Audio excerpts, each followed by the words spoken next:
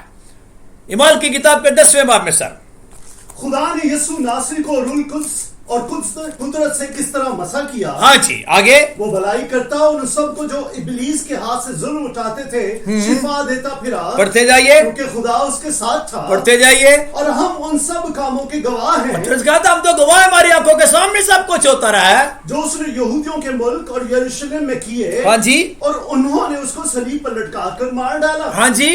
اس کو خدا نے تیسرے دن جلایا اور ظاہر بھی کر دیا، نہ کہ ساری امت پر بلکہ ان گواہوں پر جو آگے سے خدا کے چنے ہوئے تھے، یعنی ہم رسول، ہاں جی، ہم پر، جنہوں نے اس کے مردوں میں سے جی اٹھنے کے بعد اس کے ساتھ کھایا پیا. ہاں جی. اور اس نے ہمیں حکم دیا کہ امت میں منادی کرو. یہ میں جو ادھر آیا ہوں خداوند یسوع مسیح کے حکم سے آیا ہوں کہ منادی کروں. ہاں جی. اور گواہی دو کہ یہ وہی ہے جو خدا کی طرف سے زندوں اور مردوں کا منصف مقرر کیا. منصف بھی یہی ہے. آگے اس شخص کی سب نبی کہا، اس شخص کی یعنی مسیح یسوع کی سب نبی گواہی دیتے ہیں.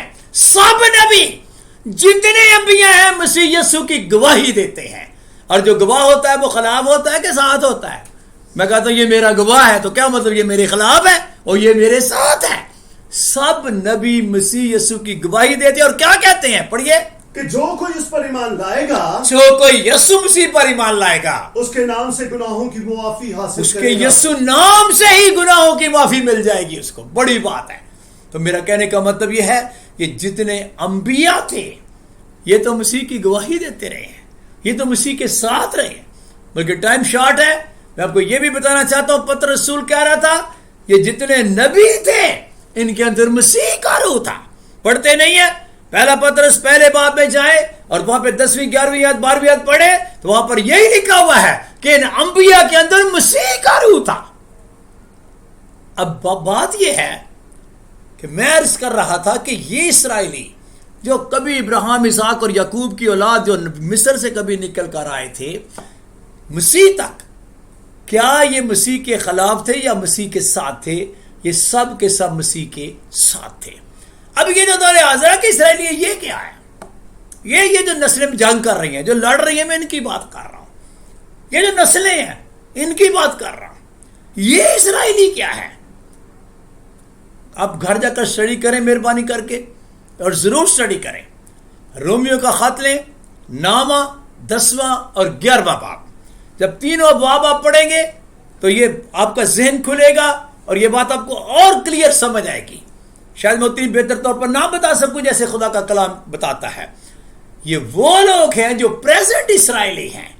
پریزنٹ اسرائیلی جو یہ والا جھنڈا آپ نظر آ رہا ہے، جو یہ لگا ہوا ہے، یہ اسرائیلی، اس وقت کے اسرائیل، دور حاضرہ کے اسرائیلی، موجودہ اسرائیلی، یہ وہ ہے جن کے بارے میں لکھا ہے کہ وہ اپنوں کے پاس آیا اور اس کے اپنوں نے اسے قبول نہ کیا۔ یہ وہ ہیں جو نہ قبول کرنے والی پارٹی ہیں، یہ وہ ہیں جنہوں نے اس کونے کے سرے کے پتھر سے ٹھوکر کھائی ہے، اور یہ وہ ہیں جس کے بارے میں پولس کہتا ہے یہ اسرائیل کا وہ حصہ ہے جو سخت ہو گیا ہے، یہ وہ ہے جن کی آج تک طبیعت بڑی سست ہے، جب آپ پڑھیں گے تو پھر آپ کو سمجھ آئے گی، اور ان کی بابت پولس کہتا ہے یہ وہ ہے جن کی ایسی آنکھیں ہیں جو نہ دیکھیں اور ایسے کان ہیں جو نہ سنیں۔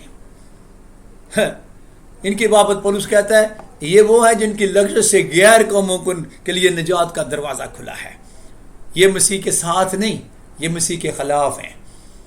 جن کو آپ سمجھ رہے ہیں نا کہ یہ اسرائیلی مسیح کے ساتھ ہے، دور حاضرہ کے اسرائیلی مسیح کے ساتھ نہیں، یہ مسیح کے خلاف ہے۔ یہ وہ ہے جو اس راست بازی کو ابھی تک نہیں سمجھے، یعنی خدا کی راست بازی۔ اور خدا کی راست بازی کیا ہے؟ خداوند یسوع مسیح کے نام پر ایمان لا کر اور ایمان کے ساتھ راست باز ٹھہرنا۔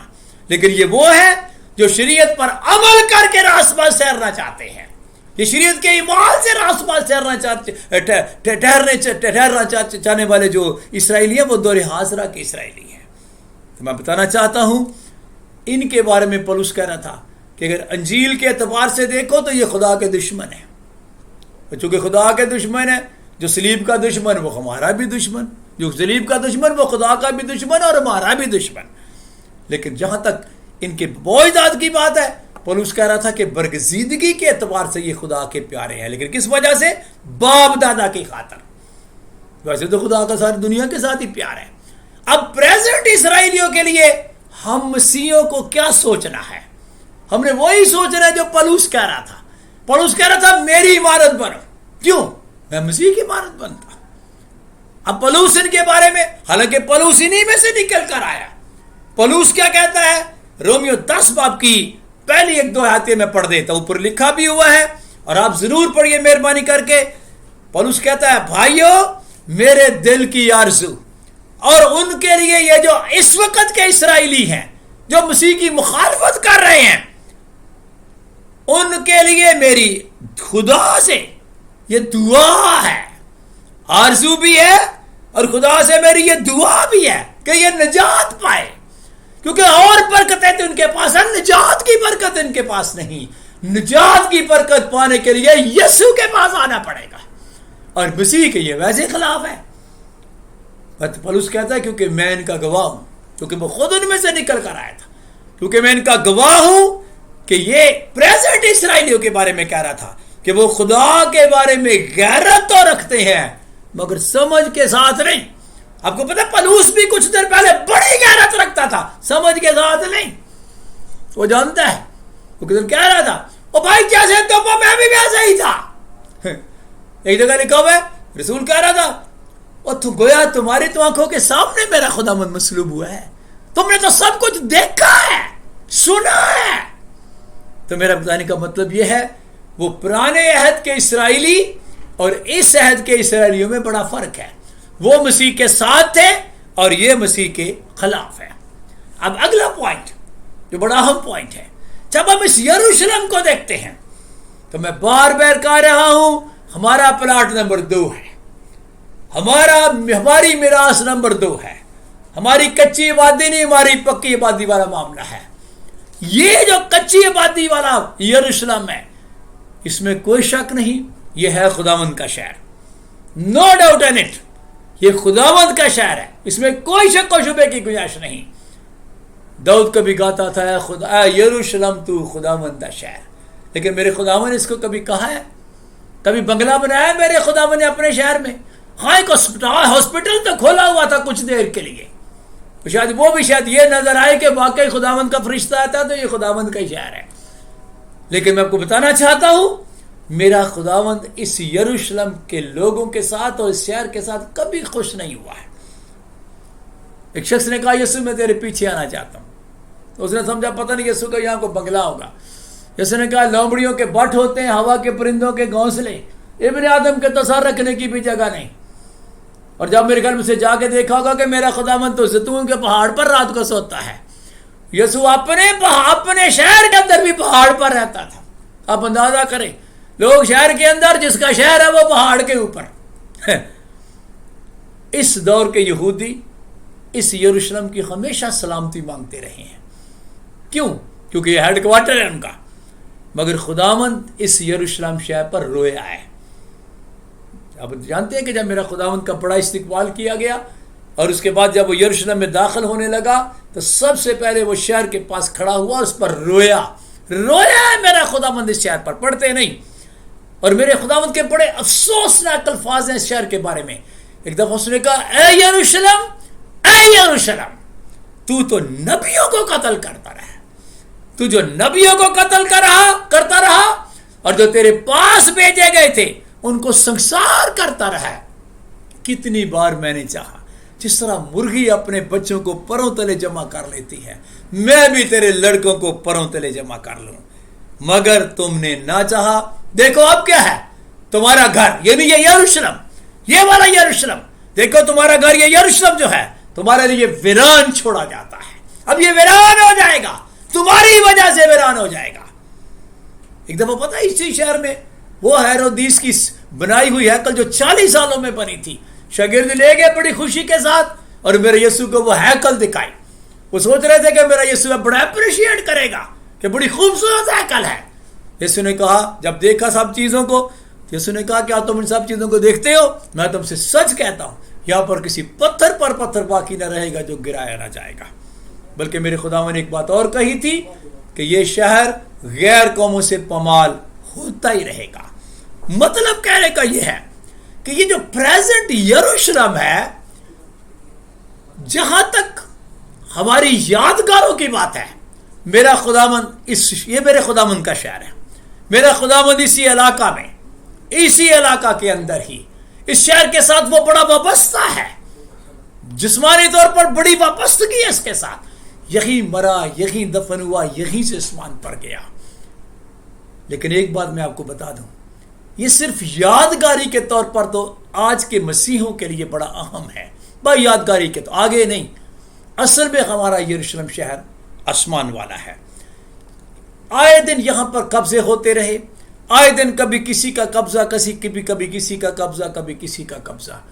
688 میں جب اسلام دنیا میں آیا ہے تو حضرت عمر جو خلیفہ گزرے ہیں انہوں نے شہر پر قبضہ کیا اور مسجد اقصی بنائی, جہاں پر اسرائیل کی کبھی ہیکل برباد ہو چکی تھی. میں بتانا چاہتا ہوں ابھی تک وہ مسجد اقصی موجود ہے. لوگ جب جاتے ہیں تو وہ دیکھتے ہیں کہ یہاں پہ ہیکل تھی اور اب یہاں پر مسجد اقصی ہے. ہمارا تعلق اس شہر کے ساتھ صرف یادگار تک ہے. کلام کہتا ہے عالم بالا کی چیزوں کے خیال میں رہو. پولس کہتا ہے ہمارا جو یروشلم ہے, یعنی عالم بالا کی یروشلم, پہلے نمبر پر تو وہاں پر کسی کا قبضہ نہ ہوا ہے نہ ہو سکتا ہے. وہاں پر تو ہمارا ہی قبضہ جا کے ہوگا, وہ تو ہمارے پکے پلاٹ ہے. پولس کہتا تھا عالم بالا کی یروشلم آزاد ہے اور وہی ہماری یعنی مسیحوں کی ماں ہے. اب میں چاہتا ہوں کہ اس بات کو ویری کلیئر کریں. اسرائیل جو مسیح کی پہلی آمد سے قبل تھے, یعنی وہ اسرائیلی جو قبل از مسیح اور وہ اسرائیلی جو بعد از مسیح, مسیح کے آنے سے پہلے والے اسرائیلی جو کبھی مصر سے نکل کر آئے تھے. آپ کو پتہ ہے پولس رسول بات کہہ رہا تھا, پہلا کرنتھیوں 10ویں باب میں پڑھتا نہیں ہوں, وہ کہہ رہا تھا کہ وہ جو اسرائیلی نکل کر آئے تھے مصر سے, وہ ایک روحانی پانی پیتے تھے اور وہ اس چٹان سے پیتے تھے. اور آگے چٹان پتہ کون کہتا, وہ چٹان ان کے ساتھ ساتھ چلتی تھی اور کہہ رہا تھا وہ چٹان مسیح تھا. اس کا مطلب ہے مسیح ان کے ساتھ تھا. تو میں آپ سے پوچھنا چاہتا ہوں کیا مسیح ان کے ساتھ ہے؟ بے شک میرا مسیح تو محبتیں تو پوری دنیا کے ساتھ ہیں, لیکن یہ وہ ہیں جو مسیح کے ساتھ نہیں ہیں. اس کو الگ الگ کر کے سمجھے. پریزنٹ اسرائیلی مسیح کے خلاف ہیں, پریزنٹ یروشلم اس کے ساتھ ہمارا صرف یادگاروں تک کا تعلق ہے. ان اسرائیلیوں کے لیے ہم یہ دعا تو کریں خداوند ان کو نجات دے, بلکہ یہ ان کے لیے نہیں پوری دنیا کے لیے ہماری دعا ہے, کیونکہ دنیا میرے خدا کی محبت سے ناواقف ہے.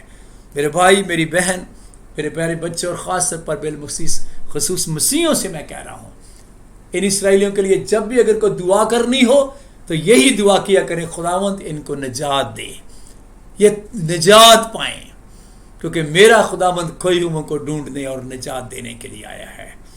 تو آئندہ کے بعد کوئی بھی شخص دنیا میں جب تک ہے اپنے آپ کو پردیسی اور مسافر سمجھے اور اپنی آنکھیں اس یروشلم پر نہیں، عالم بالا کی یروشلم پر لگائے جو ہماری ماں ہے، اور اپنی آنکھیں ان اسرائیلیوں پر نہیں، ان کے لیے دعا ضرور کرے کہ خداوند یہ نجات پائیں، نجات کی دعا، اور وہ ہمیں پوری دنیا کے لیے کرنی ہے، پہلے اپنے خاندان کے لیے اور پھر اپنے پڑوسیوں کے لیے، اس کے بعد اپنے محلہ کے لیے، ملک کے لیے اور پوری دنیا کے لیے، کیونکہ دنیا نجات کی اس بڑی نجات کے تحفہ سے ناواقف ہے۔ میں چاہتا ہوں ابھی اپنے ہاتھوں کو اٹھائیں گے اور ابھی ہم دعا کریں گے اپنے خاندان کے لیے بھی، کیونکہ بڑی نجات ہے جس کا انتظام میرے خداوند نے اپنے بیٹے یسوع مسیح کے وسیلہ کیا ہے، اور لوگ اس سے ناواقف ہیں۔ مسیح کے وسیلہ سے، ابراہیم تیری نسل کے وسیلہ سے دنیا کی سب قوم میں برکت پائیں گی۔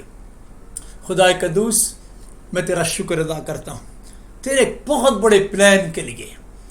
اے خداوند، جو نجات کا پروگرام ہے، میں دعا اور منت کرتا ہوں کوئی مسیحی ایسا نہ رہ جائے جو خداوند نجات یافتہ نہ ہو۔ اور میں نے اسرائیلیوں کے لیے دعا کرتے ان کی تو آنکھوں کے سامنے سب کچھ ہے، اے خداوند یہ اپنی آنکھوں سے دیکھ رہے ہیں، سن بھی رہے ہیں، اور قوموں کے لیے بھی میں دعا کرتا تو یوٹیوب پر اس میسج کو سن رہی ہے۔ اے خداوند، اس سچائی سے ان کو واقف کر دیں، اس سچائی کو وہ قبول کریں، نجات پائیں، کیونکہ تو وہ برکت دیتا ہے جو بدیوں کو ہٹا کر ملا کرتی ہے۔ خدا پاک، کوئی ایسا مسیحی نہ ہو جو بدی میں مر جائے، بلکہ میری دعا ہے میری خداوند، نجات کی بڑی برکت، بڑی نجات جس کو خداوند تو نے بڑی نجات کلام میں لکھایا ہوا ہے، وہ تیرے مسیحی بیٹے بیٹیاں پائیں میرے خداوند۔ یہ کلام سننے کے بعد لوگ قبول کریں، اور واقعی میرے خداوند ہماری آنکھیں عالم بالا کی یروشلم، وہ جو ہماری ماں ہے، وہاں پر دن رات لگی رہے میرے خدا۔ یسوع کے نام کے وسیلہ سے مانگتے ہیں، آمین۔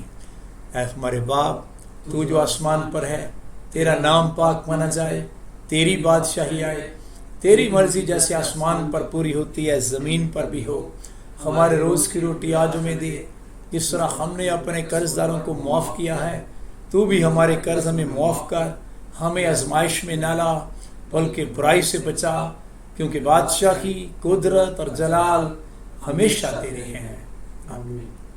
خداوند آپ کو برکت دے اور آپ کو محفوظ رکھے۔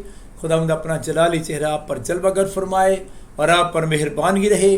خداوند اپنا جلالی چہرہ آپ کی طرف متوجہ رکھے اور آپ کو بڑی سلامتی بخشے، آمین۔